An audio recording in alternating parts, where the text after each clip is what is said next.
What's up, everybody? Welcome back to another episode of Third and Longhorn, and we are going to continue these player interviews back here in the North End Zone, and we have a very special guest today, legit special guest, a specialist, Lance St. Louis. Lance, welcome, man. Let's go, baby. Hold on. So, Lance, we always start these off the exact same way, and it's how did you get to Texas? So how did you get to Texas from Arizona, and how did that journey go? Well, we're recruiting for a specialist is a little different than just a coach coming to your, school and watching on the field and stuff. So I did what's called a Coles kicking, snapping, punting camps, specialist camps. So I would do, it's like just tracks your consistency, accuracy, and like speed on your snapping. And so like I got noticed from here through there. And I was the number one in the country on their list, and so then that gave me the opportunity for like Banks to be able, or our coaches to be able to see me, and then Coach Banks started seeing it. I probably wouldn't be in college if I didn't play sports and get like a full ride. So, just in the right when the picking up opened like that, they could give me a scholarship or an offer. Texas texted me, and I was like immediately, yep, okay. I knew I was gonna commit once they started talking to me, and I loved it because this brand is so big, and like the logo just means so much. Like talking about Jack Bomeister, like he lives in Australia, and he says like he's noticed the Longhorn logo his entire life growing up, even in Australia. So I'm like, cool. That just shows me how much it really means, and it meant a lot to me too. So I loved it, getting to talk to them, and yeah. You talked about the ranking system and coming out and obviously earning what you deserved and having the opportunity to be here at the University of Texas. But like, how does that work? So like, do you look at somebody else snap and be like, dang, he's a good long snapper? Or is it like, you that dude? No. Like, how does that, like, what's I don't know. Where you want the laces, man? Where you want the laces? Yeah. Is that where you want the laces? Yeah, He went on, man. Where you the picking. Me and Jack got that connection, so I could talk to him about that. But yeah, I mean, it's like, it's very niche, and like, not many. Like I was just telling, like, not many people want to tell their dads like, hey, I want to be a long snapper when I grow up. No, like it's something you kind of like grow into. My dad played in the league for 10 years for the Bengals, and he was 10-year veteran there, and like I kind of just got exposure to it, and I was like, okay, I really do want to do this on the side of what I'm doing. I just started getting better, and you kind of develop through it, but yeah, it's just like there's coaches that are specific to it, and I worked with a guy named Ben Bernard in Arizona while I was training in high school, and they're crazy, like making you like train faster snaps and stuff like that, and then you'd go to the camp. So it's like anything with quarterbacks or kickers, you like have a specific coach, and they help train you and like to what you need to do. And so yeah, and then once you're doing that, then you prep mentally and like visualizing for your camp so that you're able to go out there and like use that as a professional platform to show them that even when there's other competition, like you're still able to focus on what you're doing. And I think that's the most important part of the camps, in my opinion. Yeah. Like if I was going to like watch someone, I would see how they're taking on each rep. Like are they making it an in-game rep, or just making each rep count. So Hey, let me ask you this. You said you brought up that they measure the speed, like velocity. So what's the average speed of a deep snap, and what's your speed? So I won the speed comp in high school. Yeah, so we were in Florida. Try, he got that fast. Yeah. So I can't remember. I think we were in Florida for this camp, and like on average, like the guys were throwing on average like 36, 37 miles an hour, and so you're like and like so we were doing it where it's like speed and accuracy. So like they would only count the ones that go through, and then count the rate. Like they had the radar gun there, and they were like doing the tracking it, and I think it was like the last snap. I threw a 35 mile per hour one. It wasn't as fast, and I was like, oh my gosh, I gotta be able to make this one right here. And I just threw it, and it went right through the middle of the target. It was 40 miles an hour, and that was the fastest one I got. Yeah, and I won the competition. Yeah, so radar gun. Yeah, but no, in college and NFL, they don't usually use like a radar gun. They snap it through the time, and so like on time snaps, like when I was getting in the NFL before the whole camps was a thing and they would keep kind of track of it, used to be my dad was like, if you're under a .8 snap, like second time snap, then it's okay. it's funny because on average in college now, it's like each snapper's a 0.7 or 0.6, like right in between there. So it's like everybody's gotten better over time, and there's a higher standard for. But on average, I would say, like, if we're watching our game film, like 0.68, 0.67, and it's I would say, and that's important, but consistency is more important. So it's like if you can do that while being consistent, so. Man, you said something that really made me think. So obviously you snap on punts and on kicks, correct? So what's the difference in snapping between those two? That's good. I try not to think too much about like the difference of it. I try to keep everything the same. But my philosophy on is like how I've like calculated them, like when I slow it down, my ball when I snap spins once per yard. So I know that if my laces are straight up at 1 yard, they're going to be straight up at 2, 3, 4, 5, 6. Let's say. So That's insane. So It goes awesome. yeah. So Way you want this lace? That's so if Jack is right on 8 yards, I know my laces are going to be straightforward if I'm doing, my snap properly. And obviously I can mess up, and I got human error and stuff. But if he's at like 7 3/4, my laces will be a quarter turned out. And then if he's at 7.5, they'll be down. Like, so that really helps me with so I know exactly where I'm at. Okay, if he's here, I just scoot up or scoot back a little bit or pull. So it's really nothing much. But yeah, that's the thing. sweet sound. But it's just science. You just got up there and snapped it. But dang, man, that's Just football engineer. to hear how precise that is. Okay.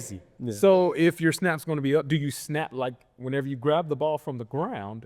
Are the laces facing upwards or is it down? No, mine are down. I try to have like this panel like almost facing my face right here. So yeah, when I'm holding it, and that stays the same on punts and field goals. Are you ambidextrous snapping too? Like, could you? Oh no. Okay. I've tried one. I've tried it. Just it falls out of my hands or can't do anything. So yeah, it's like throwing.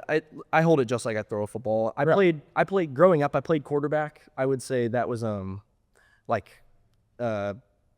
elementary, and then all through like bit of high school, like backup quarterback and stuff, whatnot. But I would hold like you throw, and that helped me most with my like spiral. So like then you just turn it into throwing upside down. It's the same thing. So yeah, nothing much different. So Small, fascinating. yeah.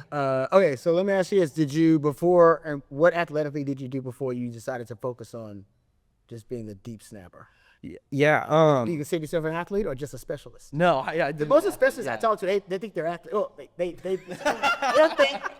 they consider themselves athletes. Rod's opinion came out real quick. Hey, he got to go cover kicks. I respect. He still got to cover kicks. Exactly. Yeah, that's true. I respect the specialists. I just try to get the athletic background here.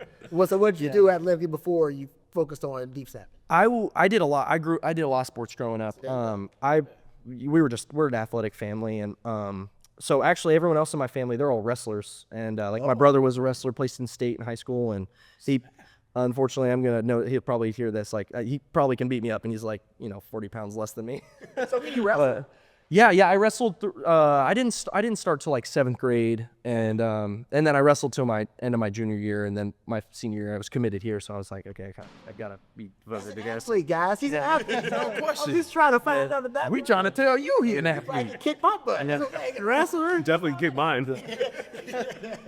Yeah, and then I threw in track, both disc and shot put. And then growing up, I played tennis and golf and like all stuff like that. So everything. There a little bit of everything.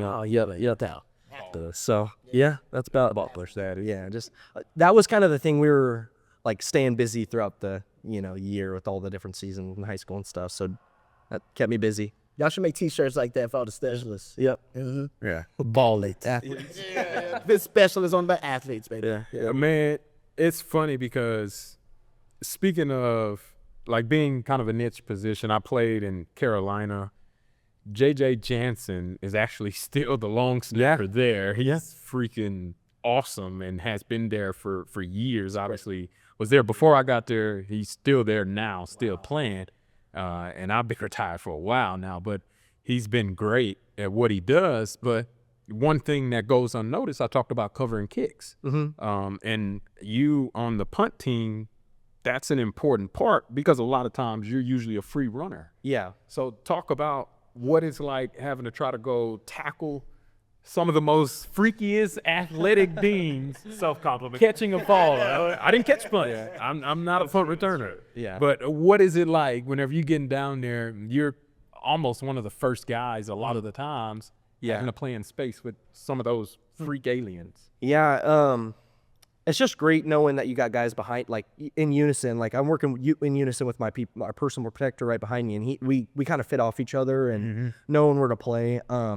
But you know, it's weird because like most of the time, like as a defender, you go out there and you're like let's go attack. Like you're angry, and when I'm snapping, I have to be like super like calm, and so I'm in the same exact mental space every time. And then right when I stand up and hit my block, you got to like flip a switch and then run down there and you're running down and settle, pedal close, and then you're just ready. So I'm just running straight down. I kind of try to keep them to help out the gunners, and I'm really just there to like fill a spot. So I'm not trying to overly. I wouldn't want to make a gap and let that returner just go all the way through and then score. So that would be on me. So I just try to help the protection and cover. It was job, is it? Yeah. My job. Well, Ed, you're in your 4th year of doing this job, right? So, and you obviously, we had Bert Auburn for years. Now we have Mason Shipley. Like when it comes down to those tense moments, these important plays in the game, you've been a part of a lot of them. Are you a part of these conversations with the kicker? Or you just kind of like stay away, or what does that look like? Yeah, I don't know. Like